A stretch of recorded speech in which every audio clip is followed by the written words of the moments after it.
In this video, I'll show you how to get more followers for your Facebook business page step by step. First, open Facebook and go to your business page. Make sure your profile picture, cover photo, business description, contact information, and page username are complete and professional. Next, post useful and engaging content regularly, such as short videos, photos, tips, product updates, and customer stories. Use clear captions and encourage people to like, comment, share, or follow your page. You can also invite your existing friends and customers to follow your page. Use relevant keywords and hashtags to help people discover your content. Respond to comments and messages quickly to build a stronger connection with your audience. Check your professional dashboard or insights to see which posts get the most reach and engagement. Then create more content like them.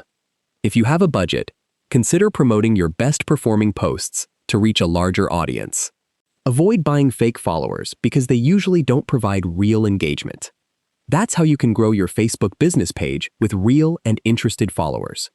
If you found this video helpful, please like the video, subscribe to the channel, and turn on notifications for more easy Facebook tutorials. Thanks for watching.